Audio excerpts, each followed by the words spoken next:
Siyanibingelela nonke balaleli.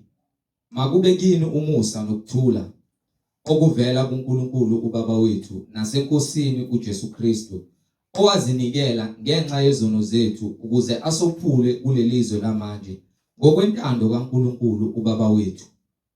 Siyanibingelela nonke balaleli. Izwi leNkosi uJesu Kristu leli enilalele njengamanje. Lapho sishumayela khona, sifundise, siphinde sihlole imibhalo engcwele ngokwentando kaNkulunkulu kwindodana yakhe uJesu Kristu oyinkosi nomsindisi. Sizocela kubo bonke abantu abalalele ukuthi sonke sibe namaBhayibheli ukuze sonke sizofunda kanye kanye, sibe nokuqonda imibhalo engcwele njengoba sishunyayezwa nanjengoba sifundiswa ukufinyelela eqinisweni engeke umuntu aliguqula ngokwentando yakhe. Izwi leNkosi uJesu Kristu. Kulabo abalalele emva kokulalela abafuna ukubhaphathizwa egameni likaJesu Kristu oyinkosi nomsindisi ukuba bathathe imininingwane esoyishiya njengamanje. Nalabo abanembuzo mayelana neBhayibheli ungenakho ukuqonda indlela ekumele sihambe ngayo masithi singabantwana bakaNkulunkulu sifakazelana ukuthi uJesu Kristu uyinkosi nomsindisi empilweni zethu. Nalabo abanofakazi, umoya ongcwele sekunikezile ufakazi ukuba uthule kuzo zonke izindlebe ezilalele ezimisele ukuza ekuphendukeni ngobufakazi bakho onabo, ukuze ubufakazi onabo ubuthule egameni likaJesu Kristu oyinkosi nomsindisi.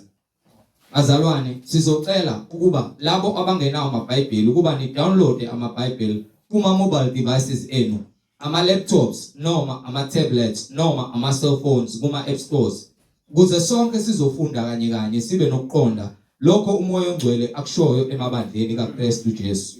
Amen. Balaleli, kumniningwane engizoyishiya la sizoxhumana khona, ngizoqala nge-email address ethi izwilenkosi.ujesukristu@gmail.com, izwilenkosi.ujesukristu@gmail.com, noma i-cellphone number noma i-WhatsApp number la sizokwazi ukuxhumana khona ethi 066 566 9245, 066 566 9245. Balaleli, izintumayelo zonke ziyatholakala ku-YouTube. Lapho ungahlala khona phansi uphethe iBhayibheli lakho, ulalelisiswe lokhu umoya ongcwele akushoyo emabandleni kaKristu. Ku-YouTube uzosearcha uthi Izwi leNkosi uJesu Kristu, usubscribe, upress ne-notification button.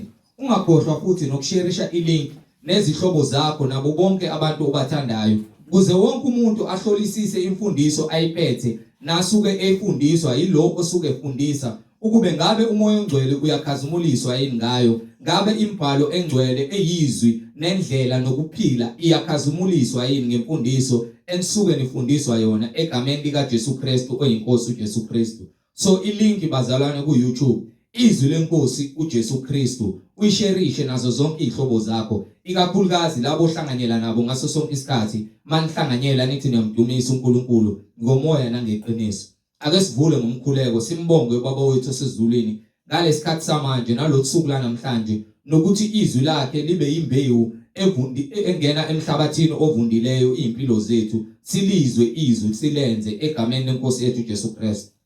Baba wethu osezulwini, malingcweliswe igama lakho Nkosi uJesu. Umbuso wakho mawufike, intando yakho mayenziwe emhlabeni njengasezulwini. Usiphe namhlanje isinkwa sethu semihla ngemihla, usithethelele amacala ethu njengoba nathi sibathethelela abasonayo. Ungasingenise kulingweni, kodwa usindise kokubi, ngokuba umbuso ungowakho namandla nenkazimulo kuze kube phakade. Amen. Siyambingelela nonke bazalwane egameni leNkosi yethu Jesu Kristu. Sinomfowethu umhlengi izondi ozobe sihola enaba kabanzi ejula ngokwemfihlakalo yembhalo, umoya ongcwele ekhazumuliswa esihola kule ndlela yobungcwele enguJesu Kristu oyinkosi nomsindisi. Siyambingelela. Amen. Amen. Ngibingelela bazalwane egameni leNkosi uJesu Kristu, umnini mandla onke, inkosi yethu yokuphila. Siyambonga uNkulunkulu ngalesikhathi asenzele sona njengamanje, ukuba sikwazi ukuthi sime la siphinde sithule ubufakazi ngembhalo yakhe nezahlulelo kanye nezimiso zakhe nomthetho wakhe. Siloke sithule bona ngayo imbhalo ukuthi uNkulunkulu yedwa munye uNkulunkulu, yinye inkolo, munye ubhaphathiso. Lokho kufakazelwa imbhalo. ngakho ke simele ukuthi lokho esikuzwayo ngempalo sikukholwe kwesambulo sikamoya oyingcwele senze njengokuba umoya oyingcwele esiyalela.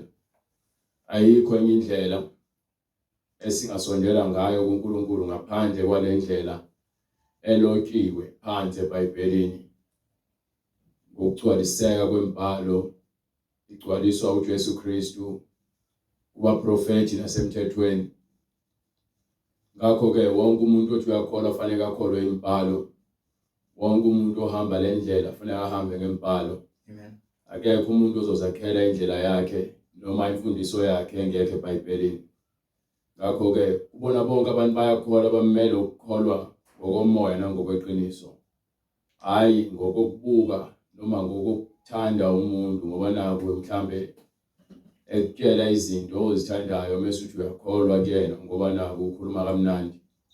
Ivangeli lokulimaza lihliphize lishise libulale isono kumuntu. Ngakho ke wonke umuntu othi uyakholwa ukholwa ivangeli leqiniso njengokusho kwempalo. Asikhathalele ukuthi ngabe ubani noma ngabe usukaphi noma ngabe unani. Ivangeli elokuthi nje lilwe nesono esikenyameni. Ngakho ke bonke abantu abathi bafuna ukuza kuJesu noma bafuna ukuya kuNkulunkulu kufanele badlule kuJesu ongukulunga kwethu kuye uma sizokwenza intando yakhe nezimiso zakhe. Ngakho ke ngaleyo ndlela siyokwazi ukuthi sibe munye noJesu noNkulunkulu. Siyambonga uNkulunkulu ngabaprofeti bakhe abangcwele abaphathisa izwi. Simbonge uNkulunkulu uJesu Kristu indodana yakhe yona yodwa ayithumela kithi ukuba izofela izono zethu. Siyambonga uJesu Kristu ngabapostoli bakhe abangcwele abaniphatha ivangeli baba ufakazi bazo zonke izinto uJesu wayezenza phakathi kwabo bephuma bengena behamba naye bamphatha babona konke waze wabavula ukuqonda esebuya ethuneni ukuze ba-understand izinto abafundise zona esanabo. Ngokuba uyabatshela ukuthi ke kwincwadi kaLuka sahluko 24 verse 46 starting from verse 42 lapho khona bathethisa ungakwazi ungalaleli kwabo. Incwadi ngokukaLuka isahluko 24 verse 46. Yes sir. Wathi kubo kulotshiwe kanje ukuthi uza kuhlupheka uKristu. Verse 42 lo. Bamnika iqatha lenhlanzi eyosiweyo nenqa lezinyosi. Wakuthatha wadla phambi kwabo. Wayesethi kubo yiwo lawo mazwi ami engawakhuluma kini ngisenani ukuthi kumele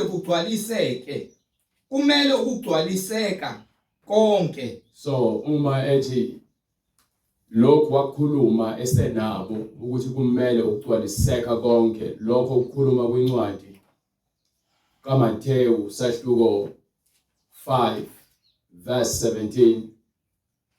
Ningathi ngize ukuchitha umthetho nabaprofeti, angizanga ukuchitha, ngize ukugcwalisa. So uma ekhuluma kanje ngale kwincwadi yaLuka ugcwalisa lezwi alikhuluma kwincwadi yaMathewu kwintshumayelo yakhe yokuqala uJesu Kristu wasentabeni. Wakhuluma lamazwi ukuthi ningathi ngize ukuzobulala nokuzochitha nokubhubhisa umthetho nabaprofeti, kepha ngizogcwalisa konke. Uzele uzogcwalisa konke. So uma esegcwalise konke mase vuka ethuneni sebemnika ukudla edla. Sinemzimba yenkazimulo. Lo mzimba uJesu wanawo. So omunye umpostoli waphesheya ugiya ngencwadi ukuthi akhongilosi yaba inyama negazi. Nangu uJesu ngomzimba wenkazimulo wadla. Ngomzimba wenkazimulo. Ngoba uthi umbhalo wenza uthi omunye umbhalo kwincwadi yamaHebheru wenza izingilosi zakhe umoya nezikhonzi zakhe umlilo. obani izikhonzi zakhe ezumlilo ukuba izingilosi kuthiwa zumoya. So kunezinto esingeke sikwazi ukufinyelela kuzona kumele si-understand ukuthi intando kaNkulunkulu iyenzeka futhi ngeke sikwazi ukuma phambi kwendlela kaNkulunkulu ngokuba konke ukwenze ngamandla akhe usakwenza namhlanje. So uNkulunkulu wathumela izingilosi zakhe kaningi emhlabeni ukuze zigcwalise amandla akhe zafika kuAbraham zifika njengesimo sabantu zageza izinyawo zadla zaphinde futhi zafika kuLot zaphinde futhi zafike zadla zaphinde zafika ngithi kuma kaGideon zaphinde zafike nakhona futhi yayisikhuphuka nefu lomlilo emva kwalokho. So nako ke futhi manje uJesu esevuka ekufeni lithi iBhayibheli bamnika ukudla wakubusisa wadla. No kwincwadi kaJohane ngasekugcineni lapho khona behamba beyodoba uyaqhamuka uJesu aphinde futhi adle nabo ngomzimba wenkazimulo. Bese emva ke seqedile ukudla bese ithi incwadi yezenzo wathi seqedile ukukhuluma konke waphakamisa izandla zakhe wababusisa wayese khuphushulwa yifu. Incwadi yezenzo sahluko 1:9. Kwathi eseshilo lokho wakhushulwa bebuka wasekhushulwa webuka ifu lamsusa emehlweni abo. Manje uzongitshela kanjani inyama negazi usezulwini mekulo mzimba ayibona uyakwazi ukudla ngawo bezokwazi ukungena eminyango oyivaliwe uthi uzele uzogcwalisa konke. So uyasikhombisa ukuthi njengoba ethi ke uyohlala nathi etafuleni ezulwini sinemizimba yakhona nakhona siyophinde senze lezi zinto esizenza emhlabeni ngokwenkazimulo ukuba kubhalwe phansi inyama negazi angingene ezulwini. Inyama negazi angingene ezulwini futhi soze kepha sibekelwe imizimba yenkazimulo ukuze sithole le mizimba yenkazimulo. Ithi incwadi yokuqala abaseKorinte sahluko 15 sukela kuverse 35 sifuna ukukuvezela uhlobo lemizimba lenyama kanye nenkazimulo okwasemhlabeni okwasezulwini. Okwasemhlabeni okwasezulwini khona inyama lesikuyona yasemhlabeni bese kuzoba khona umoya inkazimulo yasezulwini okwesibili lokho. So lokhu kwenyama ade bebuzana izolo bafowethu indaba yokuthi ke imoya yezilwane ishona ngalapha. Imoya inkazimulo yenyama yezilwane iyodwa, inkazimulo yezinkanyezi iyodwa, inkazimulo yelanga iyodwa, kepha inkazimulo yomuntu ikabili eyasemhlabeni neyasezulwini. Ngokuba ezulwini lithi iBhayibheli mofuna incwadi yesambulo ithi akho langa ukhanya kwakhona sekuKristu noNkulunkulu. So awukwazi ukuthi uzobona ilanga lezinkanyezi ezulwini kuzophelela emhlabeni ngoba inkazimulo yakhona iyodwa. Iningi incwadi yakhe. Incwadi yokuqala kwaseKorinte isahluko 15. Yes sir. Verse 35. Go ahead. Kepha omunye uyakuthi abafileyo bavuswa kanjani na? Abafileyo bavuswa kanjani na? Beza benamzimba muni na? Bathola yiphi imizimba? Wena ongaqondiyo. Wena ongaqondile siwula. Isho njalo incwadi ngesingisi ithi siwula. Wena ongaqondiyo lokho okuhlwanyelayo. Isiwula umuntu ongenakho ukuqonda.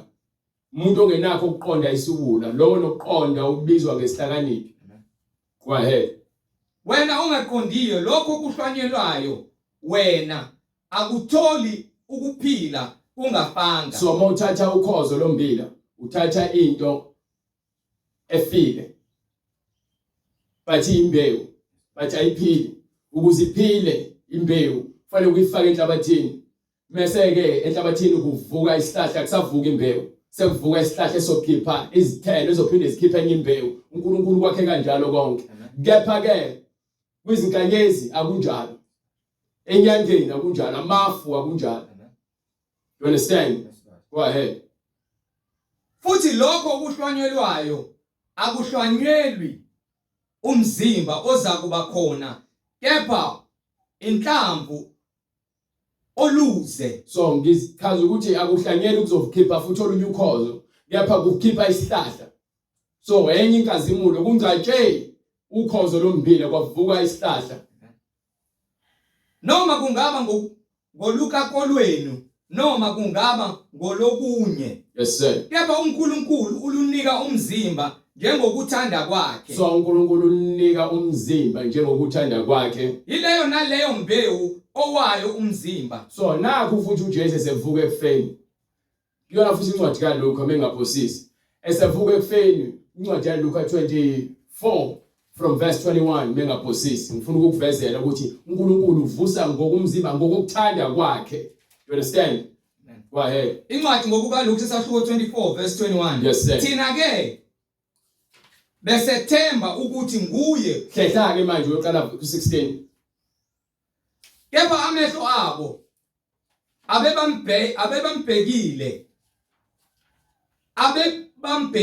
ukuthi bangamazi. Awuhlehle bright uqala Verse 13. Yeah, go ahead. Bheka ke ababili babo babehamba ngalona lolo suku beya emzaneni. Yes, sir. Othiwa Emawuse ukude neJerusalem amastadiyu angama-60. Babekhulumisana omunye nomunye ngazo zonke lezo zinto ezehlakeleyo. Kwathi besakhuluma bebuzana uJesu uqobo wasondela wahambisana nabo, kepha amehlo abo abebambekile ukuba bangamazi. Wathi kubo, zindaba zini lezo enikhuluma ngazo omunye komunye, nihamba na? Basebema benyukumele omunye nguKleophase igama lakhe.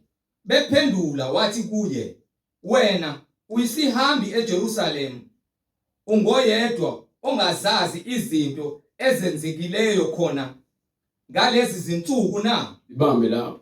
Kuza uJesu uqobo lwakhe. Uza phambi kwabo, uhamba nabo, ubabuza umbuzo.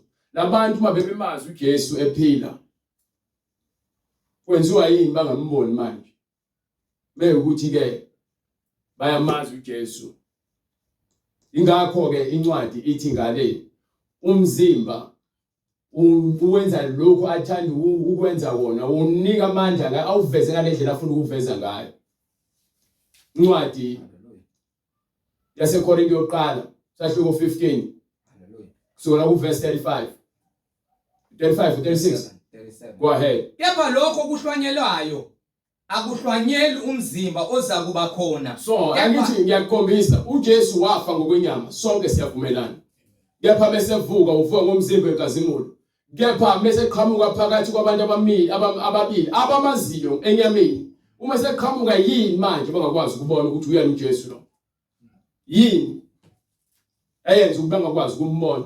Kepha bebemazi, baphinde bamchazele ngezinto ezenzakalile ngaye uqobo lwakhe phambi kwakhe.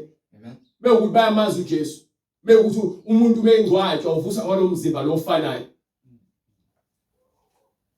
So uthini umbhalo ongiphindele? Futhi lokho kuhlwanyelwayo akuhlwanyeli umzimba oza kuba khona, kepha inhlamvu oluze, noma kungaba ngolukakolweni noma kungaba ngolunye. Kepha uNkulunkulu unika umzimba njengokuthanda kwakhe. So uJesu senomzimba njengokuthanda kwaNkulunkulu. So manje uyena osephethe amandla, kusho ukuthi uNkulunkulu uyena. Ukuba manje uyena onikwe wonke amandla ezulwini. Wonke akukho lutho okusele kuNkulunkulu, kuthiwa wonke wanikiwe. So namanje njengoba ekwazi ukuthi asithe amehlo abo ukuthi bangamboni ngalomzimba ayiwona, kungamandla akhe. Ngoba phela bayamazi uphambi kwabo yini pho bangakwazi ukubona ukuthi uJesu lo. Amehlo azavuleke bese befika bedla, bese beqale banike bethatha isiko asibusise. Emva kwalokho ngithi verse 26 bengaphosisi wayo lencwadi yami yaLuka lesikhathi sebedla khona sihamba wakhuluma nabo.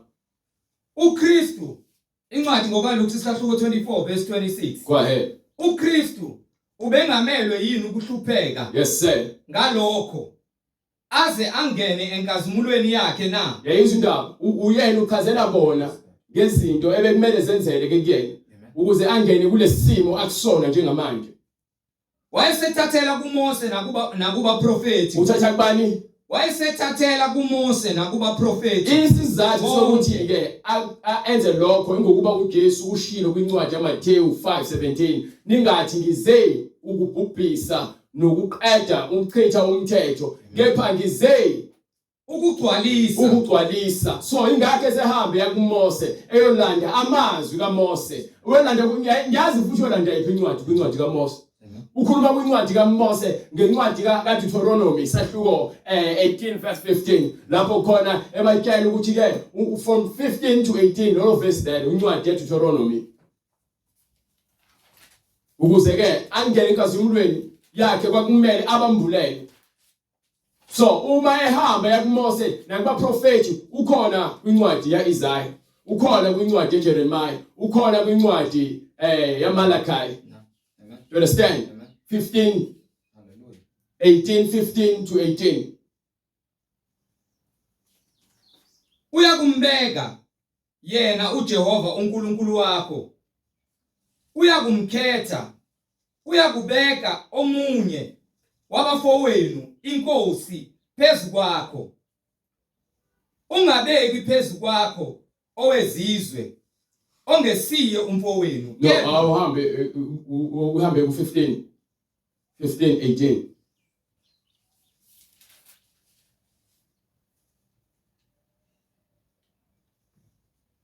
Makungabi Out right, please again. 18:15 right. Uyakubeka nokumbeka abe inkosi phezu kwakho. Uphethe iBhayibheli lesingisi lapho brother omfundele. The Lord, Deuteronomy chapter 18, starting from verse 15. Yes, sir. The Lord thy God will raise up unto thee a prophet from the midst of thee. Ithini la ngesizulu? Uyakubeka nokumbeka abe inkosi phezu kwakho. Yena uJehova uNkulunkulu wakho. Yabona ukukhohlakala kwale Bible. You understand? Ngiyibona into esibhekene nayo. So kuba le Bible lesingekhazi alikho ngabe sifundisa into engekho ngesizulu. Laba Bible lesizulu aphethe information wrong kakhulu. Balithatha baliphika bakhipha bayibona nje lokuthi uNkulunkulu uyakuvusa umprofeti phakathi kwenu onjengami anomlalela. Kubhalwe phansi ngeBhayibheli lesingisi lanqali lesizulu belingenakho lokho mina. You understand? So manje angazi uyithini lento ngicela umkhuleko ngoba le Bible ifuneka silenzile ngale ndlela eliyona.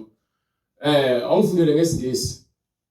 The Lord thy God will raise up unto thee. uJehova uNkulunkulu wethu Will raise up unto uyakuvusa kuthina noma phakathi kwethu a prophet from the midst umprofeti phakathi kwethu of thy brethren, omunye wabafowethu like unto me. njengoMoses. Unto him ye shall hearken, Uyena lowo mprofeti asomlalela according to all that thou desirest of the Lord thy God. ngakho konke lokhu wena ilangazelele kuNkosi uNkulunkulu wethu. In Horeb in the day of Ngalo suku ngasisentabeni eHoreb uNkulunkulu ekhuluma nani saying, wathi let me not nathi hear nina ke asingasezwa the voice of the Lord izwi my God, kaNkulunkulu wethu neither let me see his great fire anymore, noma singasawubona lo mlilo wakho omkhulu that I die not. ngokuba ukuze singeze ukufa ubhale kanjalo bese kuthiwani And the Lord said unto me, they have well spoken, bakhulume kahle spoken. ngaloko abakhulumile. I will raise them up a prophet Ngizobavusela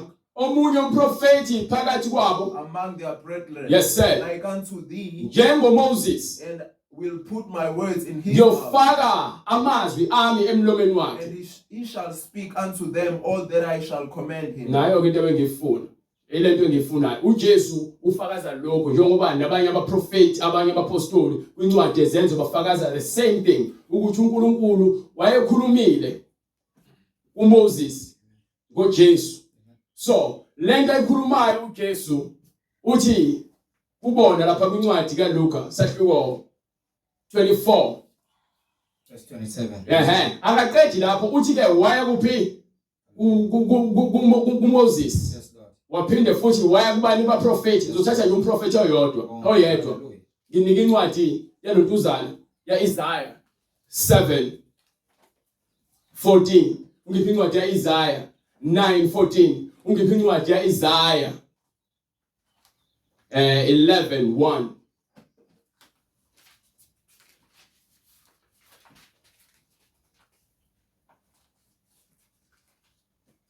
So inkinga esibhekene nayo ile Bible lesizulu. Wonke lamaBhayibheli lesizulu aqiyiwe noma hlanakezelo kuningi ukungalungi kuona. So kumele siqaphele ingakho sithatha iKing James version sitranslate to isiZulu ukuba sifuna ukusibe neBhayibheli elikhuluma the same thing kusukela kuhunyushwa noma ku-translation yokuqala kusukela kwisiGreek iza kwilotuzana kwisingisi iKing James version. Nabona njengoba isiGreek sisuka kwisiHebrew, from isiHebrew to isiGreek to iEnglish. So zozo zonke lamanye ama-version akhona, ama-version lawo akhelwa abantu ngokukhohlakala kwabo ukuba futhi-ke anolimi olungaqondile, anencazelo futhi engaqondile. Amen. So ilonto leyo edala ukuthi amasonto amaningi ashayisane ngembono ubusathane ufaka i-confusion, ufaka ubuyaluyala. Yepha siyambonga uNkulunkulu ukuthi usenzele umusa wasambulela lokho afuna sikwazi ngayo. Banike uIsaya ekhuluma khona uNkulunkulu ngaye futhi lo bezakuza. Incwadi uIsaya isahluko 7 verse 14. Yes sir. Ngalokho inkosi uqobo iyakukunika isibonakaliso. Inkosi iyakusinika isibonakaliso. Bheka intombi iyakukhulelwa izale indodana. Intombi iyakukhulelwa izale indodana. Ibize igama layo ngokuthi Emmanuel. So manje siyazi ukuthi ke intombi iyakhulelwa zale indodana kubizwa ngokuthiwa lo ntombi igama layo uMaria. uMaria wazala indodana egama layo kwafika ingilosi kwathi uyakuyibiza ngoJesu. So njengoba ebiza ngoJesu mase kuthiwa ke kwakubhaliwe ukuthi igama lakhe kuthiwa uEmmanuel, kwakhulunywa umprofeti. Lo mprofeti wayebekhuluma lokho mase kukhulunywa kusho ukuthi uEmmanuel kuqonde ukuthi uNkulunkulu unathi. Lokho uNkulunkulu menathi kusho ukuthi ke uNkulunkulu wayesenyameni. Njengoba kusho kwemibhalo ukuthi ke ulizwi waba senyameni.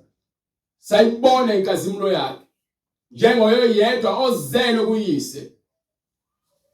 Ngakho ke lokho okukhulunywa abaprofeti noMoses bakhuluma lizwi linye, akasoze kwenzeka nangelodwa ilanga abaprofeti bakhuluma into engafani. So manje na ke sesibheka incwadi yaIsaya 9:6 ngokuba sizalelwe umntwana, uzelwe umntwana. Lalela ngifuna ukunicacisela futhi lento le. Uma sithi uJesu Kristu inkosi asikhulumi ngenyama. But ke ngoba uNkulunkulu ezohlala kuyena wamgcoba, ugcotshiwe uJesu Kristu ezulwini. Amen. Ugcotshiwe ukuthi uNkulunkulu uzofika phile kuyena. So uNkulunkulu igama eza ngale emhlabeni ubani? uJesu Kristu. So manje kanjalo njengoba uMoses ulomntwana uAbraham wemazi kuNkulunkulu. Kepha bese fika kuMoses usefika njengoJehova. Usethi ke ngegama lami uJehova uMoses uAbraham wengangazi. So mase fika futhi ke abuza uMoses athi ngizothi ngithunywe ubani, athi ngithunywe nguye nguye. Mase bekhuluma naye abaJuda uJesu Kristu bethi ke uAbraham wajabulela ukubona usuku lami futhi walibona wajabula. Wakunangazelela ukubona usuku lami. Uthe bese libonile wajabula. Bese bembuza ukuthi wena umazi kanjani uAbraham ngokuhlanganisa 50 years? Athi ngaphambi kokuAbraham nginguye. So uma unguye enyameni ngokuba izwi labasenyameni. Lithi iBhayibheli uNkulunkulu waye uKristu. So the bese qedile ukugcwalisa konke wawukhazimulisa umzimba. Bethiwa sizalelwe indodana yasemhlabeni inhlabathi. But ke igama elikamoya, igama kulona lenyama. Legama engibizwa ngalo enyameni ngoba naku ubona umhlengi ubona iframe, ubona lo mzimba lo. Ungazi njengomhlengi ngoba uyangazi ngale sakhiwe ngikusona. Kepha ke ngokukamoya igama lami lasezulwini nakhona ngumhlengi wasezulwini. Le emhlabeni inyama leyo yaziyo izofa isale la emhlabeni. So inkazimulo engizovuswa ngayo angiyazi. Lo nkazimulo uzongivusa njengokuthanda kwakhe. Uma sefika isikhathi ngiyenzile intando yakhe ngiyayigcwalisa. So inyama ayinanzuzo, uyakutyala uJesu ukuthi umoya ophilisayo. Yini endasekela kanjani ukuba ngafuni isifocus noma sifake inhliziyo zethu kakhulu enyameni. Ufuna sifake inhliziyo zethu kakhulu kumoya ngokuba umoya oletha ukuqonda. So konke kukhona ngenxa kamoya. Umoya besehla enyameni ufika kakhulu ulimi labantu abasenyameni, akakhuluma ulimi lasezulwini. Ukuba silazi ngaye ulimi lasezulwini ukuthi likhulunywa kanjani. Ulimi lothando, ulimi lokuphila, ulimi lokuzithiba, ulimi lokuthobeka. Kepha ukhuluma ngendlela yabantu basemhlabeni. Bese qedile ukwenza lokho uyabulawa njengokusho kwemibhalo alengiswe emthini. meselengiswe emthini mesafakwe ethuneni ngenxa yokulunga kukuyena ukuthi ugcotshiwe yena lo mzimba lo wasewukhazimlisa wawushintsha wasenza isimo sikamoya ingakho ke ngalomzimba lo ekwazi ukuthi ngawo aziveze ngalendlela afuna ukuziveza ngayo uma eseqedile ukwenza njalo bese behleli abapostoli behleli ndawonye behleli ndawo endlini ekuvalwe izikapha kwincwadi kaJohane sahluko lesi-20 bese behlezi endlini besivalele so la ku verse 24 Kepha uThomas awuhlehle kancane uqala from verse 20 eseshilo lokho no awuhlehle incwadi uJohane uJohane sahluko 20 verse 13 yes sir awuhlehle kakhulu right awuqala from 19 no 18 qala 18 uMaria Magdalena weza wabikela abafundi ukuthi ngibonile inkosi Yes, sir. ukuthi ishilo lokho kimi mhm kwathi ke kusihlwa ngalolo suku olokuqala lweveki iminyango ivaliwe ngosuku lokuqala evikini ngalosuku lolu uJesu avuka ngalo kwathi sekuntambama sebehlangene bonke iminyango ivaliwe lapho abafundi bekhona yes sir ngokwesaba abaJuda uJesu wafika wema phakathi kwabo wathi kubo ukuthula makube kithi kinina uthe iminyango iBhayibheli lithi iminyango ivaliwe asizwa ukuthi uJesu wanokha bamvulela wayesefika wama phakathi kwabo lithi iBhayibheli yayivaliwe iminyango kithi kwathi ke kusihlwa ngalolo suku lokuqala leveki yes sir iminyango ivaliwe lapho abafundi iminyango ivaliwe lapho abafundi bekhona ngokwesaba abaJuda uJesu wafika wema phakathi kwabo wama phakathi kwabo wathi kubo ukuthula makube kinina imake angithi uyabona manje ngifuna ukukuvezela ukuthi ke la uyafika athi ukuthula makube kinina bese athi emva kwalokho ukuthula makube kinina yes sir eseshilo lokho wakakhombisa izandla nohlangothi lwakhe base bethokoza abafundi beyibona inkosi yes sir khona uJesu wabuye wathi kubo ukuthula makube kinina yes sir ngokuba ubaba engithume mina nani ngiyanithuma nina kwathi kuba asho njalo wabaphephetha wathi kubo yamukelani umoya ongcwele yes sir enimthethelelayo izono zabo bathethelelwe enibathethelelayo izono zabo zithethelelwe nenibabambayo ngazo babanjiwe yes sir kepha uThomas omunye hayi ibambe lapho ke ngoba abasayivezi kwenzakalani emva kwalokho ngifuna ke manje ukuthi ngiphinde ngiveze ukuthi kwenzakalani buyela kwincwadi yakhe ukuluka sahluko asikaboqedi kwincwadi incwadi ngokaLuka isahluko 24 verse 26 starting from verse 28 now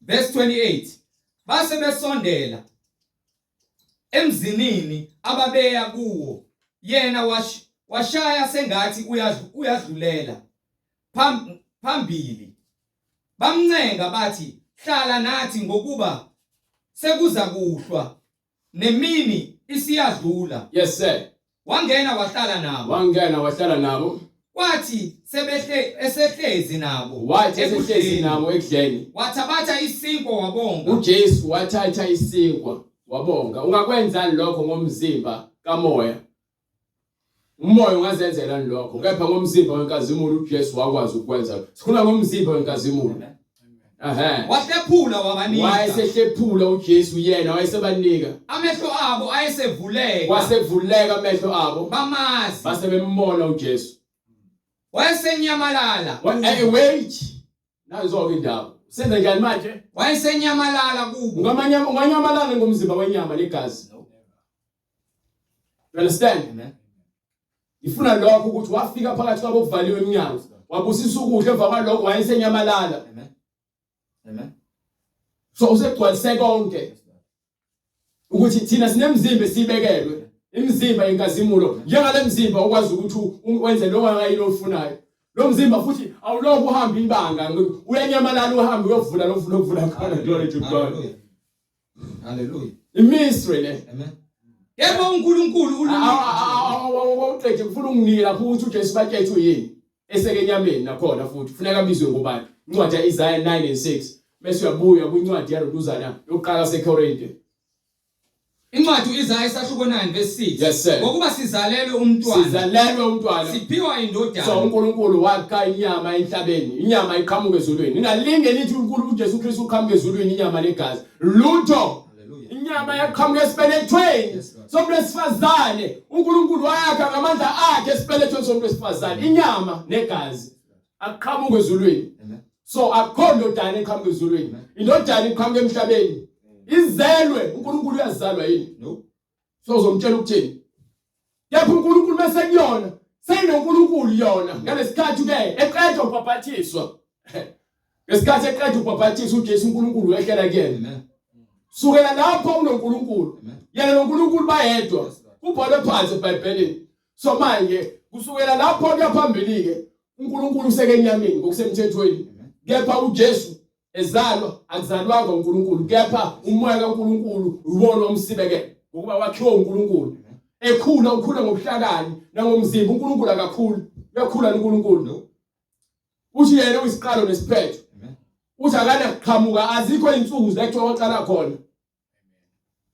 So manje uma ke uJesu wazalwa khuluma ngenyama. Kepha uNkulunkulu meseqedile ukusebenzisa inyama. Lelo gama lisanela kulo mzimba wenkazimulo kusasebenza lelo gama ngoba uNkulunkulu unike wonke amandla indodana. So uJesu ke manje useNkulunkulu ngalo ndlela. Kepha ngaphambi kokwehlela umoya ingcwele ube ngenayo uNkulunkulu. Amen. Ube indodana kaNkulunkulu. Umoya ingcwele bese umehlele useNkulunkulu ingakho uPhilip bebuza athi uJesu ke obone mina ubona ubaba. Hallelujah. Athi uPhilip sibonisa phela ubaba. Amen. Ukuze kusanele. Uthi uJesu hawo isikhathi esingaka nginawe Philip akongazi. Ngoba yini babheka ukuthi babona uNkulunkulu ehlukene noJesu. Amen. Kanti uNkulunkulu umoya ongenile kwindodana. Manje la ke uNkulunkulu noma indodana isebenza njengepuppet. uNkulunkulu kuyona indodana uyayivezela izinto ekumele izenze. So uthi uma ungakholwa yimi ukuthi mina ngikubaba nobaba yini uthi kholwa imisebenzi. So ukuze sibone amandla kaNkulunkulu enyameni kwakumele sibone lemisebenzi uJesu ayenza. Evusa abantu abafile, evula abantu amehlo, exolela abantu izono. You understand? Evula imilomo, ebiza amadimoni, ayamaza amadimoni, awabiza amadimoni awakhiphe. Amen. Akuyona into engenziwa yimina noma kanjani leyo.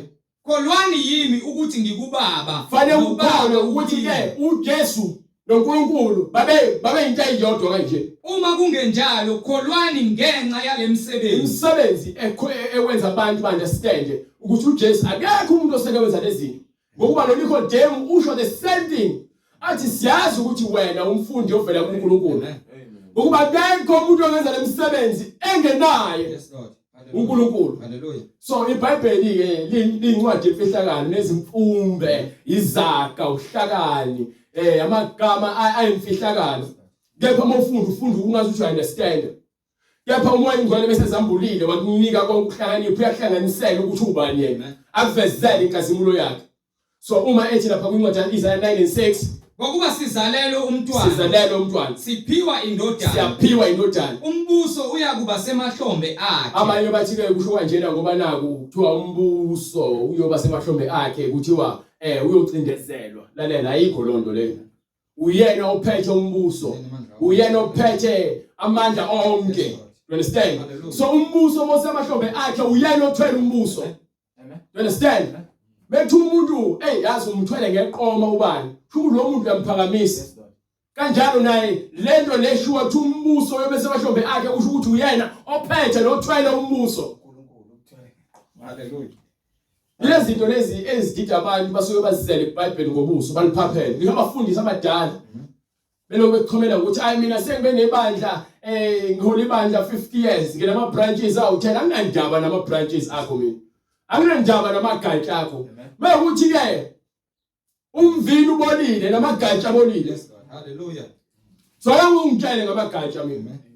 Awungitshele ngemfihlakalo. Mambulu uJesu. Asimuze uJesu ekhuluma. You understand? Uthwele umbuso. Emhlabeni nasezulwini ngaphansi komhlaba uyabusa. Glory to God. Uphethe. Go ahead. Ngokuba sizalelwe umntwana siphiwe indodana umbuso uyakuba semahlombe akhe negama lakhe liyakuthiwa asike sizwe ke igama lakhe ke asike sizwe igama lakhe ke manje umluleki omangalisayo. Uyamuza uthini pho why bethi ke egameni likayise egameni lendodana egameni kaMoya Ingcwele ungamsebenzisi ukuthi ke umluleki omangalisayo. Why ungasho njalo ukuthi ke egameni likayise egameni likamluleki noma egameni lendodana umluleki bese uphinde uthi egameni likabani futhi uNkulunkulu onamandla. uthi ke uNkulunkulu ungasebenzisa amagama bekuthi ke nithi nibhabhathise egameni likayise lendodana kaMoya Ingcwele waphela uNkulunkulu usibiza noma ngabe yena afuna ukusibiza ngayo kepha kunegama eligcotshiwe ezulwini. Lalela kunegama eligcotshiwe Jesus. ezulwini. Hallelujah. So waniwe igama engaphezulu kwabonke amagama. You understand? Ukuthi egameni likaYesu Kristu egameni likaJesu kukhona konke asibize ngakho kepha nali igama lokugcina azoziveza ngalo azokwenza ngaso isivumelwano sokuqala sokugcina esingesashintsha ngegazi lakhe manje ukuba igazi lezilwane langenene. Amen. Lesivumelwano azenza ngaphambilini wazenza kepha sasingafani nalesi asenze manje. Akekho omunye ngenza isivumelwano ngale ndlela uJesu enze ngayo ngoba akekho omunye sazophinde afe avuke kusuku lesithathu njengoJesu. Hallelujah. Soze. Hallelujah. So manje uma sizalelwe indodana bese kuthiwa igama lakhe umluleki. Omangalisayo. So uma ufuna isaluleko uza kubani? Jesu. Uza kuJesu. Yini futhi uNkulunkulu onamandla. ubani usebizwa ngoNkulunkulu futhi manje usho uma ufuna uNkulunkulu uza kubani manje? Jesu. You understand? Go ahead. Uyise ongunaphakade. So manje usethatha amandla kaBaba usekuyena uBaba manje. So uma ufuna ukukhuluma manje uma ufuna amandla wena uza kubani manje? Jesu. Hallelujah. You understand? Yini esho njalo umbhalo ngokuba uthi umbhalo ke mina ngiyindlela neqiniso nokuphila. Hallelujah. Mina ngiyindlela. Amen. Akekho ozoza kuBaba ngaphandle kwaJesu. So manje uBaba ukuJesu ofuna ukuza kuBaba ufuna ukudlule kuJesu. You understand? Angalo benza isisayizi landeni ngishoyo. Enzo lonto banike bright. Uyise ongunaphakade. Use ubani manje? Uyise ongunaphakade. La ke manje sivezele uyise ongunaphakade kanjani manje ngoba uhlezi ihlalo sakhe sobukhosi ngilincwadi yeRevelation oyincwadi esambulo sahluko 1 from verse 7 to 8. Funa ukuvezela manje.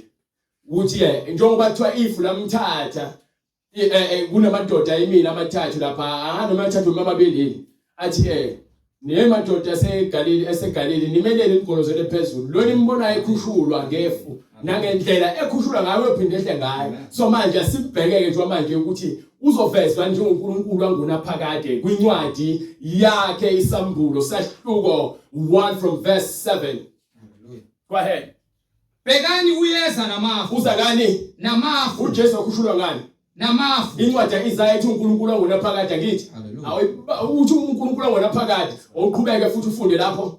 Hallelujah. Bhekani uyeza namafu namehlo onke ayakumbona nabo abamgwazayo bonke abamgwazayo nesizwe zonke zomhlaba ziyokhala ngaye. Yebo amen. Yebo amen. Mina ngingu-Alpha no-Omega. Kusho bani? Kusho iNkosi uNkulunkulu. Bese thini? Okhona nowayekhona. Imake okhona wayekhona nozayo. Usho kanjani ukuthi okhona nowayekhona nozayo? Kuyona lencwadi le before ufike le ngizothi ngifuna ukuthi sizubani yena ke manje. Nginike incwadi chapter 1 verse 18 starting from verse 17. Ngifuna ukukhombisa ngokuthi ukhona wayekhona ozayo. Bese thini? Chapter 1 bright wale ncwadi le yakhe uLozana verse 18 or verse 17 to 18. Ngithi ngathi ukumbona ngawa. Yes sir. Asezinyaweni zakhe njengofileyo wayesebeka isandla sakhe sokunene phezulu kwami. Yes sir. Ungesabi mina ngingowokuqala nowokugcina. Lezo lonto le uthi ithi ngale kuLozana ku Revelation 7 kusho uNkulunkulu Yes, Lord. ngapha manje uJesu sekusho yena usethi yena owokuqala nokugcina Amen. yini edidayo lapho uJesu Kristu uNkulunkulu Nophilayo uthi uyaphila manje ngangifile ngangifile owayekhona uthi ngokhona uthi ngokhona ungesabi nowayekhona owokuqala owokuqala Hallelujah. understand nokugcina nokugcina hallelujah nophilayo ngangifile ngangifile Amen. understand Amen. Incwadi isambulo isahluko sokuqala verse 8. Yes, sir. Mina ngingu Alpha no mina Omega. ngingu Alpha no Omega Kusho inkosi. manje uthi uJesu yena oqala nokugcina Amen. nangu Nkosi uNkulunkulu ngapha kusho oqala nokugcina kahle hle manje kusho ukuthi khona indodana nobaba ezulwini bakhuluma into eyodwa Okhona uthi okhona nowayekhona. uthi ngakho ke mina ngophilayo ngizobe esho njalo ngale kuJohane ku verse 18 uthi mina ngophilayo owayefile Amen. nalobo zayo Yes, Lord. you understand Amen. kusho bani Hallelujah. Ujesu. funda bright funda uverse 8 bright go ahead Mina ngingu Alpha no mina Omega. ngingu Alpha no Omega Kusho inkosi. kusho inkosi uNkulunkulu Okhona okhona nowayekhona nowayekhona nozayo nozayo umnini mandla onke. ubani Umnini mandla onke. uyena uJesu lesikhuluma ngaye ngakho incwadi yaIsaya ikhuluma the same thing ukuthi uza kubizwa kanje ugcotshele ezulwini mthabizwe kanje Amen. okwasezulwini lezi zinto ethi singafundiswa amabandleleni ngoba bakuyele esikoleni ukufundisa ngeBhayibheli so bafundisela ukuthi bafake imali emaphaketheni abanandaba lemphefumulo yenu Amen. abanandaba nokuthi nibe nokuqonda nifunde izinto zikamoya engcwele ngakho ukuqonda kwakhe umoya engcwele hayi ngokuqonda kwenyama baningi abantu bafuna ukuphaphela iBhayibheli igcineni bese bacontradict iBhayibheli baphambanisa izinkomishi kube yinqaba kube nje bese kulokubanga ungani umfundisi wami uthini umfundisi wami lithini iBhayibheli ngifunda iBhayibheli ngitshela iBhayibheli ungangitsheli ngomfundisi wakho anginandaba nomfundisi wakho makuthi ukufundisa kahle phela lazi iBhayibheli ungangitsheli ngaye ngitshele ngeBhayibheli asikhuluma iBhayibheli ufuna ukukhuluma nami ngeBhayibheli lethe iBhayibheli lakho ungaphethe iBhayibheli ungangibangela umsindo angifuni umsindo ngifuna iBhayibheli Yes, Lord. Hallelujah. Fese sihlole imbhalo uJesu ungasikole imbhalo kathi sibe sikhulume ngemlomo nje sibe nomlomo emkhulu Yes, Lord. asikhulume ngeBhayibheli Amen. Amen. akube iBhayibheli elifakaza yonke esikhulumayo Yes, Lord. sifaka nembhalo ukuze bekhona ukuqonda phela nokuthi kukhona isambulo Yes, Lord. hayi umfundisi ukuthi uthini Amen. kuze ukholwa umfundisi iBhayibheli awulazi ukholwa lokho alukho wivila ulandela imfundiso unganize lithi iBhayibheli bakhuluma ize neze Amen. bakhuluma izinganekwane bakhuluma wangalo Lord Jesus. Hallelujah. sikhulume iBhayibheli Amen. kwena ngale kwincwadi yakhe uLutuzana oseKorinte sibatshela imizimba kumele bayamukele bese unginike futhi incwadi yesithwasaleni ekhaya esibili sahluko 3 verse 13 mengaphosisi sahluko 4 incwadi oqala seThesalonika while usafuna incwadi yakhe uLutuzana Incwadi kwabaseKorinte 15 isahluko 38 verse 38 go ahead isahluko 15 verse 38 Yes, sir. kepha uNkulunkulu ulinika umzimba njengokuthanda kwakhe so sinikwa imizimba njengokuthanda kaNkulunkulu le yenkazimulo hayi lesinayo manje ileyo naleyo mbewu owayo umzimba inyama yonke ayuhlobo lunye inyama yonke akulona uhlobo olulodwa ayuhlobo lunye kepha enye ngeyabantu khona inyama yethu thina abantu enye yinyama yezilwane khona inyama yezilwane enye yinyama yezinyoni khona inyama yezinyoni enye inyama ngeyezinhlanzi khona inyama yofishi izinhlanzi ikhona nemzimba yasezulwini khona nemizimba yakuphi yasezulwini khona nemizimba yasezulwini nemizimba yasemhlabeni nemizimba yasemhlabeni kepha inkazimulo ngeyasezulwini iyodwa inkazimulo yasezulwini iyodwa kepha inkazimulo yeyasezulwini iyodwa yes sir neyasemhlabeni iyodwa yasemhlabeni iyodwa iyodwa inkazimulo yelanga iyodwa inkazimulo iyodwa inkazimulo yelanga iyodwa inkazimulo yenyanga asikhuluma ngenkazimulo eyodwa awungenayo inkazimulo yasezulwini kunenkazimulo eyodwa eyasemhlabeni iyodwa inkazimulo yezinkanyezi khona inkazimulo ezinkanyezi iyodwa futhi yebo enye inkazimulo yahlukile kwenye kepha izinkazimulo njengoba khona ilanga nenyanga nenkanyezi kwahlukile ngokukhazimula ukukhazimula kwakhona kunjalo nokuvuka kwabafileyo so kanjalo ke nathi bese sivuswa ngemizimba emisha ngemizimba inkazimulo uNkulunkulu azosinika yona ngeke sikhazimule ngendlela efanayo kunjalo nokuvuka kwabafileyo kuhlwanyela unokubola So kutshala ini umzimba lo kumele ufe lo mzimba esikubona njengamanje. uvusa kungena kubola Bese kuvuswa umzimba wenkazimulo ke uphinde ufe. kuhlwanyelwa kungena kubola Bright. Uhlwanyela kunokubola. kunjalo nokuvuka kwabafileyo kuhlwanyela kunokubolwa kuvusa kungena kubola Yes sir. kuhlwanyelwa kunokudelwa Kuhlanyela kunokudelwa. kuvusa kunenkazimulo Uvuse kunenkazimulo. kuhlwanyelwa kunokuthakathaka Yes sir. kuvusa kunamandla Ulahle yabo manje lo mzimba mawulahleka umzimba obuthaka lo. Bese kuvuswa umzimba wenkazimulo okuyibona namandla. Lo mzimba otholakala ngendlela ekuKristu kuphela. kuhlwanyela kungumzimba wemvelo Yes sir. kuvuswa kungumzimba womoya Bese kuvuswa umzimba kamoya. uma ukhona umzimba wemvelo ukhona nowomoya You understand? Makukhona umzimba wemvelo. Khona umzimba wenkazimulo. kanjalo futhi kulotshiwe ukuthi umuntu wokuqala uAdamu waba ngumphefumulo ophilayo Waba umphefumulo ophilayo. uAdamu okugcina waba ngumzimba ophilayo Asike silandelana ke. uAdam oqala kwaba umphefumulo ophilayo. Amen. Bese kuzoba lo wesibili yini? uAdamu okugcina waba ngumoya ophilayo Umoya, umphefumulo nomoya. Ngesingisi bathi soul. Amen. Bathi ngesizulu lo qala it's a soul. Lo wesibili it's a spirit. Amen. So lo mzimba lo esinawo manje unomphefumulo. Wokusho uNkulunkulu wakha umuntu ngomfanekiso wakhe. Amen. Wayesephefumulela umphefumulo wokuphila. Hallelujah. Kepha uJesu Kristu uyena Adamu ogcina owaba ngumuntu komoya ngokuba uJesu Kristu azange akubone ukubola ingakho wavuka ethuneni ngomzimba kamoya wenkazimulo.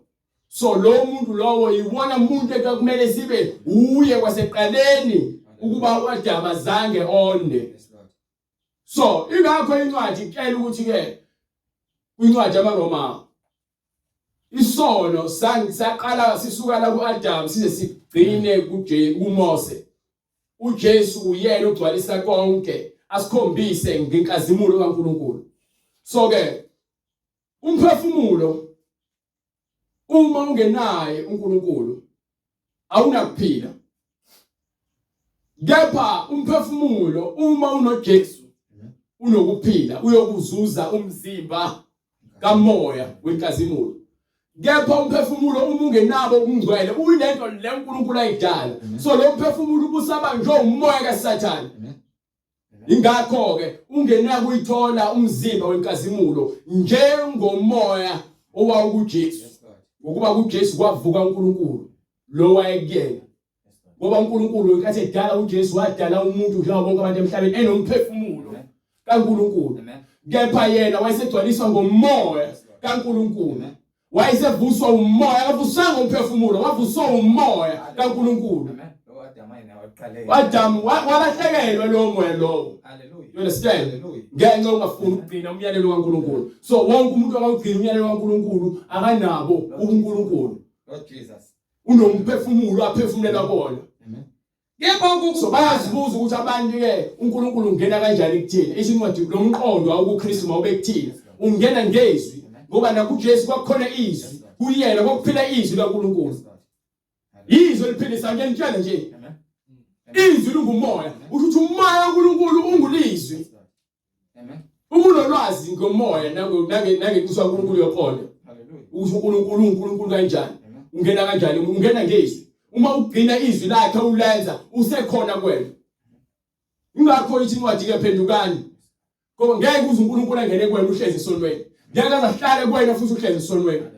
Phendukani yilowo nalowo fanele abhabhathiswe egameni likaJesu Kristu. Kukho ukuthethelelwa kwezono. Soma uphenduka uvuma izono zakho. Bese uvuma izono zakho ungena emanzini. Bese ungena emanzini uhamba ngemfundiso yobungcwele. Lapho sokugcwalisa khona ngani ngomoya oyingcwele. Ukuze wamukele isiphiwo sikamoya oyingcwele. Fanele usamukele isiphiwo. Ngeke usamukele isiphiwo ungahambi ngemfundiso. Amen. Yezo Lord. Hallelujah. Ngokuba iBhayibheli yafakazela ukuthi ke sebebhabhathisiwe abantu abango 3000 abapostoli baqhubeka bahlala esifundisweni sabapostoli Hallelujah. Yes, Lord. Yes, Lord. behlanganyela Amen. bekhuleka ndawonye behlephula isinto Yes, Lord. Amen. kuyagcwaliselwa ngeBhayibheli ukuthi akekho umuntu ovele nje ahlale jointini noma elele nje avele amnyeni umoya engcwele. No. Simkhulekweni. Hallelujah. Ngeke kwenzeke lokho. Hallelujah. Fanele uhlale kwimfundiso. Yes, Lord. Fanele ulazi iBhayibheli lakho. Umuntu efundisa afundise ngento ekhona. Khona uzobona ulenda kuyona ngoba yini uyalazi iBhayibheli lakho. Uma ungalazi iBhayibheli lakho uhamba ukhamisela zonke imfundiso lezi, uhamba ufaka emlomeni wakho yonke upoison lo. Lord Jesus. Amen. Uhamba ukhuluma izinto ozizwile hayi into oyaziyo. Asike sikhulume ngento oyaziyo. Yes, Lord. Khona sokhuluma into ezwakalayo. Sihlole imibhalo. Kufanele sihlole imibhalo. Imizimba lesibekelwe eyabantu abalaziyo izwi nemfundiso kaNkulunkulu. Banike bright. Sesofana. Kepha okokuqala akusikho okomoya. Lokho kokuqala kusikona komoya. Kodwa kwemvelo. Okwani? Kodwa okwemvelo. So kumphefumulo lokho lokamoya ilo umoya uqhamuke ezulwini uNkulunkulu afake kuthina abantu. Bese kuba ngokomoya. Bese kuba lokho kamoya kwaNkulunkulu. Umuntu wokuqala wavela emhlabeni. Umuntu wokuqala wakhe waphatha enhlabathini. Owehlabathi. Umuntu wesibili uvela ezulwini. Angithi ayizonto leyo. Ukamoya loqhamuke ezulwini manje. You understand? Umuntu wesibili sesizonika umuntu wasezulwini. Nathi kufanele sibe umfanekiso. Uthi uNkulunkulu wakha umuntu ngomfanekiso wakhe. Amen. Njengokuba enjalo oyengowasemhlabathini. Yes sir. Banjalo nabo abangabasemhlabathini. Nanjengokuba enjalo ongowasezulwini. Banjalo nabo abangabasezulwini. Banjalo bangakamoya sizoba ngabakamoya. Sizoba ngabasezulwini, sizoba ngamadodana. Uma ithi incwadi Romans chapter 8:14 ufuna ukukhombisa sizoba ngabasezulwini, sizoba ngamadodana uma nje njengoba ngifuna lisho iBhayibheli ningathi kusho mina. Incwadi kwabaseRoma isahluko 8 verse 14. Go ahead. Ngokuba bonke abaholwa ngumoya. Bonke abaholwa umoya kaNkulunkulu. Kabani? kaNkulunkulu. Bayini? Labo bangabantwana bakaNkulunkulu. So ukuze thina sibe ngabantwana bakaNkulunkulu fanele sibe nomoya wakhe emhlabeni. Siholwe umoya wakhe. Amen. Lezo lonto leyo. Amen. Yilonto engifuna ukuyiveza. Sizoba ngabantwana bakaNkulunkulu uma sesamukele umoya wakhe. Lo moya ovela ezulwini. Amen. Ukuba uma ithi incwadi kwincwadi yamaRoma 12 from verse 1. Ngakho ngiyanincenga bazalwane. Ngobubele bukaNkulunkulu. Lalela ngifuna uunderstand ukuthi yini eguqulwayo umuntu ukuze abe umuntu kaNkulunkulu. Ngiyanincenga bazalwane ngobubele bukaNkulunkulu ukuba ninikele imizimba yenu. Oqala nje ukunikela umzimba wakho kumoya oyingcwele. Ibe ngumnikelo ophilileyo ongasenzi isono. Ongcwele. Onjani? Ongcwele. Ngokuba ke even ihlatshwa izilwane ngosiko oludala ngesikhathi ngomthetho kaMoses kwakunikelwa ngezilwane ezingenasihla nambimbi. So uJesu mefikile ufike waba yilowo mhlatshelo ongenasono ongenasihla nambimbi. Nathi ke mesiphenduka ezonweni zethu siyaziyeka izono zethu sigeza umoya engcwele bese siba izilwane ezingcwele ezimhlatshelo engcwele engenasihla nambimbi. Ophilileyo. Ongcwele. Othandeka kuNkulunkulu. Into ethandeka kuNkulunkulu into engasenzi isono. Bese kwenzeka kanjani bright? Kube ngokukhonza kwenu. Kube lalela ukukhonza kwakho makube uyazi ukhonza kanjani, ukhonza kuphi, ukhonza bani, ukhonza kanjani, ukhonzelani, khonza ngokuqonda. Kube ngokukhonza kwenu kokuqonda. Khonza kwenu kokuqonda. Ningalingisi lelizwe. Ningasalingisa lelizwe. Kodwa niguqulwe. Leyo into engishoyo efanele iguqulwe mina. Isimo ngokwenziwa ibe yintsha ingqondo yenu. Uqule isimo ngokwenziwa ukuthi ingqondo yakho ibe yintsha. Uma kade uthanda ucansi nobufebe nogwayi, ingqondo yakho yaguqula uyaqala lokho manje usakuthanda. Uma kade uthanda uqamba manga nokudaka utshwala, lokho manje wena usuyakuyeka. Mawuthi usudwebile umzimba wakho awudweba ufaka amazinyo usengawakhipha amazinyo okufakela namacobezelayo bese ukhipha nama ring nama chains usungathethelelwa ke lo mzimba wakho onile ngokudweba Kepha mawufaka iziphanya uzofika uzikhiphe nazo uzilahla. Mawufaka intaba esinqeni uzohamba uyilahla lapha. Mawuneziwashe ekhaya uzohamba uzichitha lapha. Mawunempepho uzohamba uyishisa lapha eminyango. Mawune uhlwethe lapha uthatha lento uyilahla lapha. Jesus. Hallelujah. You understand? Amen. Yini manje seguqula ingqondo yakho. Amen. Seyinki ingqondo yakho. Hallelujah. Awusahambi njengakwelelizwe. So yakholwa ukuthi wena uNkulunkulu uyena ophila kwena. So uNkulunkulu umkhulu ngaphezulu kwamntu ekhona emhlabeni. Azange afune ukuphila esibaneni wakhetha thina indaba. Indaba akhethe thina. Sithandile. Hallelujah. Ngizomtshela ukuthini? Sithandiwa. Hallelujah. Into efana iguqulo kumuntu othi uyakhona ingqondo yakho oqala. Funa khona kufanele ube isambulo sikaNkulunkulu. Ngokuba uyasho ukuthi ngiyakuba nomusa kulabo engiyoba nomusa kubona. Ngibe nozwelo kulabo engiyoba nozwelo kubona. Khona abantu abangeke balithole uzwele ngenxa yobukhulu benhliziyo zabo. Khona abantu abangeke bawuthole umusa. Ngikhuluma nabafundisi abakhulu. Abangeke bawuthole umusa ngenxa yobukhulu benhliziyo. You understand? Ukuze nibe nokuhlolisisa. Ukuze ukwazi ukuhlolisisa. Okuyintando Lokho kaNkulunkulu. uNkulunkulu akulindele nakufunayo ukuthina. Okuhle. Okuhle. Okuthandekayo. Okuthandekayo. Nokupheleleyo. Nokupheleleyo. You understand? Wena ngale incwadi yaseKorinte. Sahluko 15. Hallelujah. Incwadi yokuqala kwabaseKorinte isahluko 15 verse 47. Go ahead. Umuntu wokuqala wavela emhlabeni. Wavela emhlabeni. Ungowehlabathi. Nomuntu wesibili uvela ezulwini. Nomuntu wesibili uvela ezulwini uJesu lowo. Njengokuba enjalo ongowehlabathi. Umoya uJesu uvela ezulwini. Amen. Kepha inyama eyaqanjwa ngoJesu umoya wangena kuyona yasemhlabeni. So umoya waqamba inyama ngaphambi kokuba ibe khona. Ewuqamba ngegama lakhe azofika abe yilona enyameni. Amen.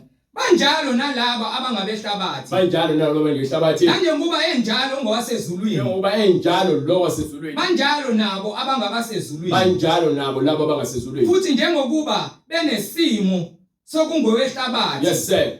Siyakuba nesimo wasezulwini futhi. Yes sir. Kepha ngisho lokhu bazalwane ukuthi inyama negazi akunakulidla ifa elingumbuso kaNkulunkulu. Inyama negazi ngeke kuze kungene ezulwini. Soze. So akho Jesu indodana ezulwini noBaba omoya ezulwini bawuthula lapha. Bawufuna mawunolomfundiso ulahlekile udukile. Ugcwele nje upoison. Amen. Noshevu. Mawukuthi umfundisi wakufundisa lonto luyakudukisa. Amen. Yesu Kristu uyinkosi. Futhi asina amakhosi amabili ezulwini. Uthi uNkulunkulu uyedwa akanayo uNkulunkulu eduze kwakhe. So mase uthi uNkulunkulu uJesu mase kubakhona omunye uNkulunkulu ngoba la kulithi ke wathi hlala ngakwesokunene sami bathini expression ngesizulu. Kuyisisho nje lokho. Esichazayo ukuthi uNkulunkulu uyabusa ezulwini. Ingakho athi ke asenze umfanekiso wethu. Asenze umuntu ngomfanekiso wethu. Amen.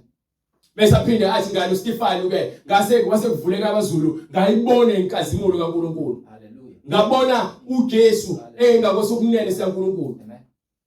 Uthemba kwaloko mesebiza wabiza uNkulunkulu. Ethi inkosi Jesu. Wathi inkosi Jesu. Hallelujah. Ubiza uNkulunkulu uthi inkosi Jesu. Hallelujah. Yamngena umphefumulo wami. Amen. Indaba basho njalo.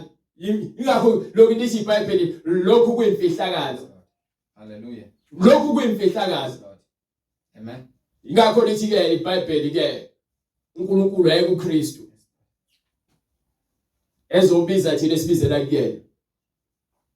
uNkulunkulu wayesenyameni ezobiza thina bathi inyama negazi ayingene ezulwini. uNkulunkulu wayesenyameni ezobiza thina esibizela kuyena. uNkulunkulu ngeke simbone ngamehlo. Unganele ekhaza lapha kwincwadi yakhe uDeuteronomy ukuthi bakhuluma kahle ukuthi uNkulunkulu angabe sazikhulumela yena noNkulunkulu lwabo. Bangasabona ngisho ilanga lomlilo ngoba inkazimulo uNkulunkulu lesikwazi kumelana nayo. Ingakho asenzela umusa neqiniso wezenyameni wazozithoba. Wazophilisa kwethu, wasifundisa indlela zakhe. So, ngomfundele incwadi yakhe mase uyaqeda ukuvala lapha kwilonduzana. 15 Corinthians from verse 50 to 53.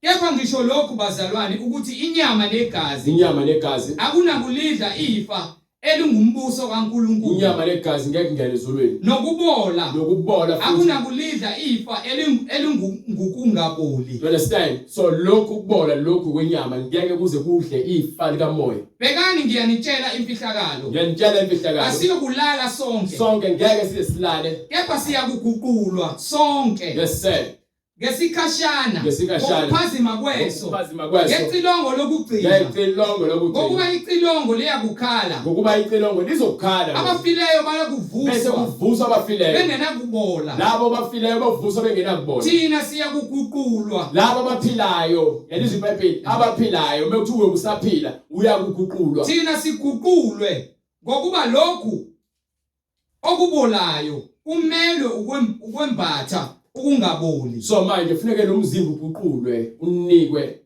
umzimba omusha wenkazimulo Nalokho okufayo kumele ukwembatha ukungafi. you understand go ahead Kepha nxa lokho okubolayo sekwembethwe ukungaboli nalokho okufayo sekwembethwe ukungafi kuyakugcwaliswa izwi elilotshiwe lokuthi ukufa kugingiwe ukufa kufanele ukugingwa kwaba ngokunqoba bese kuyanqotshwa kufa kuphi ukunqoba kwakho na. So uma sesiphilile ukungcwele sabugcwalisa sase sivuswa kayena uJesu ngesikhathi eseqhamuka ehla ilapho khona sokwazi ukubuza lokho manje sisake enyameni asikwazi ukubuza lokho ukuba isono usengaphinde ushelele uhlale kusona uzofela kusona egcineni bese wena ufele sonweni ungabusakwazi ukusho lokho okushiwo la eBhayibhelini ngakho ke nginika incwadi yezenzo Act 2:38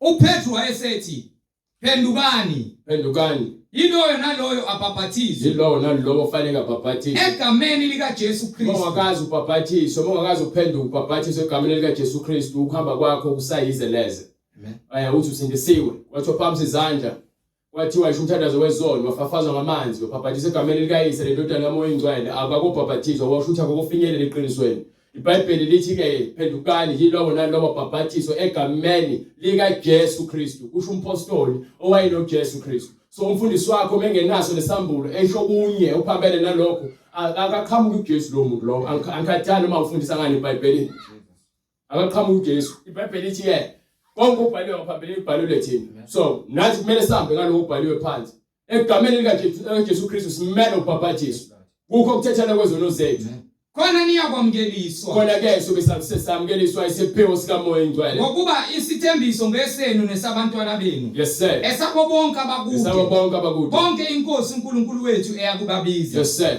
wafakaza nangamanye amazwi amaningi wabayala wathi zisindiseni kulesizukulwane lesi esiphambeneyo uma ibandla lakho lingafundisi kanje phuma kulona ungamoshi isikhathi sakho uma bengakutsheli nje indaba ya Act 2:38 noma izenzo 2:38 phuma lapho uma bengafundisi ngoJesu bekavezela imfihlakalo phuma lapho ukuba nihlalele ukunikela imali zenje lapho kuphela nihlalele nje ukuthi ke niloke ninikwa iziwasho namanzi ninikwa nibeke izandla njalo nima ucabanga ngona kumfundise kubeka izandla zakhe ezingcolile wena usungcwele uzobekwa isoni uzandla sizokunika amademoni aso uzuqhubeka ubhebhetheke esonweni nikholele izinto ezifile Jesu Kristu inkosi labo nalabo afuna ukubhaphathizwa abawusithinta le number le nibonayo ku screen onembuzo mayelana neBhayibheli uyakusithinta le number le oyibonayo noma ku email address sisho Jesu Kristu inkosi siphinde futhi sibonane ngokuzayo uNkulunkulu evumile usho umkhulu ayo Baba egameni lenkosi yethu Jesu Kristu uNkulunkulu onamandla izwi lakho liphilile Baba ongcwele siyabonga uNkulunkulu onamandla siyabonga Nkosi uJesu Kristu ukuba izwi lakho liphilile linamandla libukhali kunezinkemba ecije enhlangothi zombili Nkosi elihlaba lihlukanisa umphefumulo nenyama namalunga wonke omzimba liyahlulela Nkosi imivinzo nemicabango akukho kufihlakele kulo kodwa konke kusobala kwamvuliwe kuwe uNkulunkulu wethu esiyakuzilanda kuwe Nkosi uJesu Kristu alihlabe lihlukanise lisihlehlise yonke imisebenzi yokumnyama nakho konke ukungcola ngokuba liyungukhanya wena Nkosi uJesu Kristu uzile ukukhanya kuba bonke esihlezi endaweni zokumnyama kukhanya ukukhanya siyakwamukela Nkosi kuba wena uyinkosi nomsindisi izwi lakho Nkosi lisebenza umsebenzi wakho alisihlukanise nayo yonke imisebenzi yokungcola yenyama siholwe nguwe moya ongcwele ngokuba wena ungumduduzi ezimpilo zethu umbula konke indlela kumele sihambe ngayo siphile kuye kule ndlela yokukholwa yobungcwele ngokuba usidinga singcwele Nkosi singenasici nambimbi kepha sihlanzekile siyayinikela imizimba yethu kuba ibe ngumhlatshelo ophilileyo ongcwele oyiphunga elimnandi kuwe ngokuba kukho esingakunika khona ngaphandle kwemizimba yethu ngokuba uyidalile Nkosi kuba ibe ngcwele iphile isimo sokungcwele ingabi nasici nambimbi khazimuliswa Nkosi uJesu wena uNkulunkulu wethu ohlezi esikhaleni sobukhosi intando yakho ize yenzeke siyabonga ngamandla okuba usithandile kangaka Nkosi waze wazinikela ukuba sibe ngcwele sizalwe kabusha silahle yonke imisebenzi yenyama neyesono egameni lenkosi yethu uJesu Kristu manje naphakade amen.